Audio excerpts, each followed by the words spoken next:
When ChatGPT announced its new shopping research tool, I thought, great, I'm going to find some Black Friday or maybe even Cyber Monday deals. And it failed miserably. I thought basically the tool was useless, but it turns out I was using it completely wrong. The real strength of this tool is right there in its name, shopping research tool.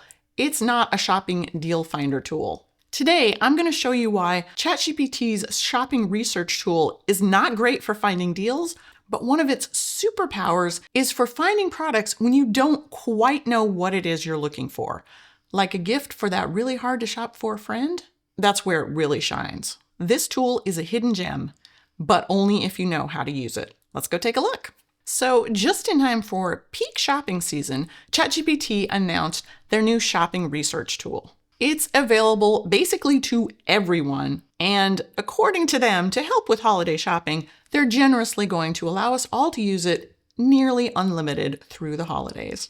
A quick call out, if you are one of the people that has ChatGPT Pulse, which is the daily sort of news and information roundup, they will start incorporating items that you might have mentioned to ChatGPT that you're kind of in the market for.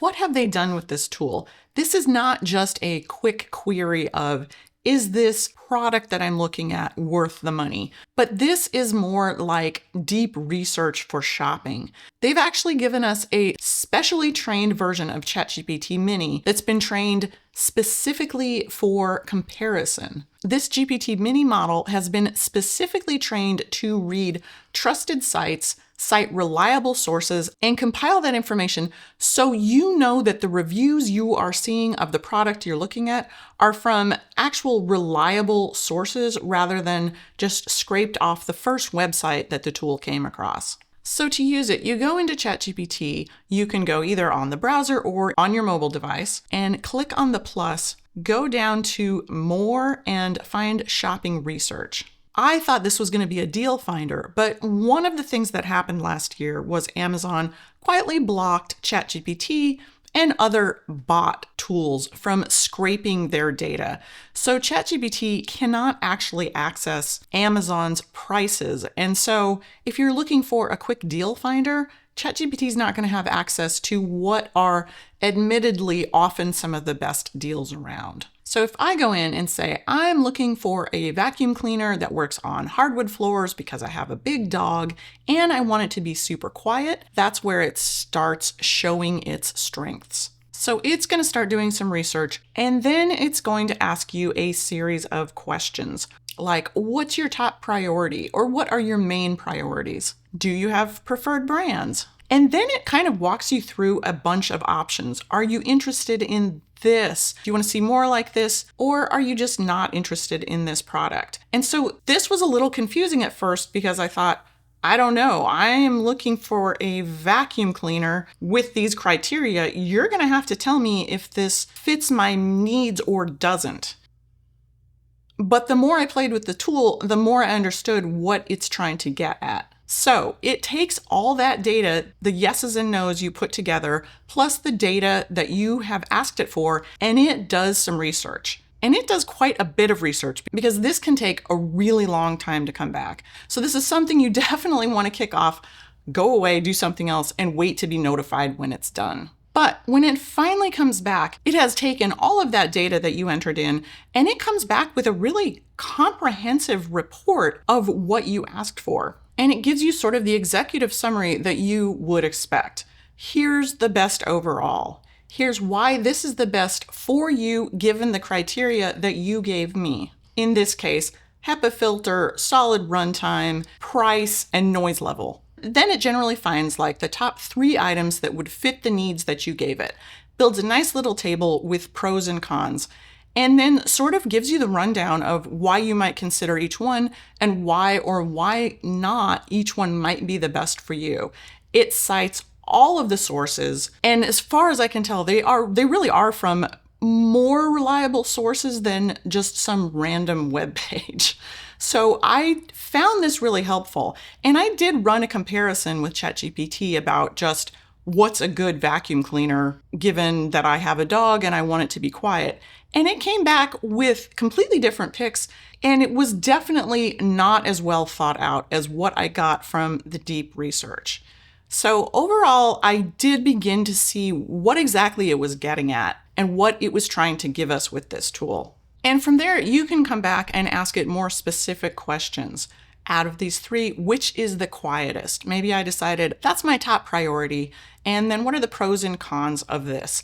And it actually did a really nice job. It talked about the noise level on each one, but then also there was a lot of information about what type of brush the vacuums had and why that is or isn't useful in picking up dog hair and protecting hardwood. It's interactive, so you could ask questions about that or refine it further because it's already done the deep research on each one. Overall, I was really impressed with this, but I wanted to test it a little bit more abstractly. And that's where this tool really comes to life.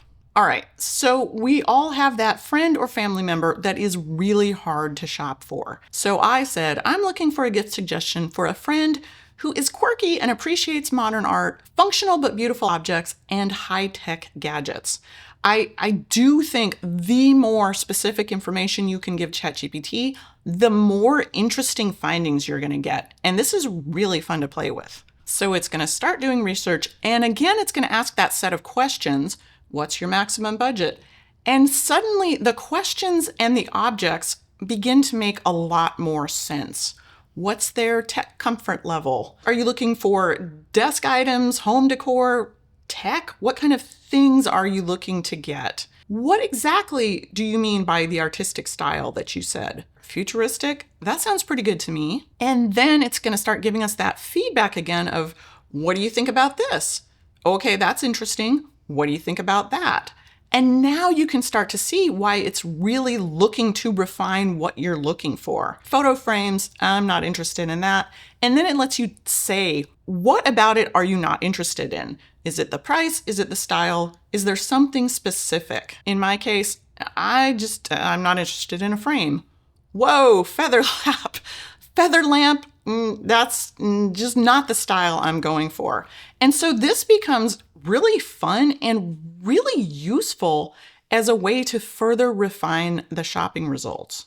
Now we're getting really interesting. This is where it really started surprising me with some of the things it was finding. Once it's gathered all your likes and your dislikes, that's where it goes back into this deep research mode. All right, so 10 minutes later, 44 products viewed, it's got a list for me.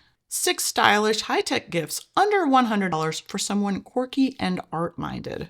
Now, here are, this is a good time to mention just a few of its failings. It does not always get an image of what it is trying to show you. So you see here, those first 5 items, there is no image. I tried to click into them, which will open up a site that you can go theoretically go buy the product on. I did run into several occasions where those links were just broken or missing or something. I'm not sure what happened there, but I do have enough information. If I was interested in any of this stuff, I could definitely go Google it. The other thing that I found really interesting is several of those items on the do you like this or do you like that list, they weren't on this list. And there were a couple things like those hexagon lamps I thought were really cool, and I kind of wanted to know more about them. So they weren't in the list, interestingly, but they were on that list at the bottom of the products that you went through and said whether you liked them or not, as well as I can only assume the other things that they in the background did some research on. And this to me was kind of like the secret hidden treasure chest and a lot more things to look at that did actually fit what I was looking for, especially in this case where I wasn't necessarily looking for something super specific like a very quiet vacuum that picks up dog hair. I was looking for sort of something that fits this theme. And so I was really impressed with what it came up with and the fact that I could find it down in the sort of the resources section. You can go into any product. And like I said, if the link is working, you can go find out more information about it. You can even buy it directly from here. So it makes it really easy to do additional research on anything that you're interested in. Overall, I was just super impressed with this tool once I figured out how they intend us to use it. It started to make a lot more sense, and especially that initial screen of, are you interested in this, yes or no, that wasn't maybe so helpful for the vacuum cleaner, but as soon as you start broadening the category of things you're looking for, it's kind of invaluable. It really kind of is like having a personal shopper for you. So in the end, once I figured out how to use the tool, it's fantastic. I started off thinking it was a complete failure and found out once I knew how to use it and what they want us to use it for, it is actually brilliant at what it does. Now, a lot of people are reporting that it will either hallucinate prices or just not find the best deals. Everything that I clicked through when it did give me a website to go to looked like everything was spot on. But like we said, it doesn't have access to Amazon anymore, and sometimes that really is the best price. So in general, I would use this tool to find the product that you might be interested in and then go do a regular Google shopping search or wherever you go to find the best price. And like any other tool, the more specific details and information you can give it, the better the quality of the research is that you get back out of it. So I have to say, in the end, really well done. Good job, ChatGPT. I will definitely be using this going forward now that I know how and when to use it.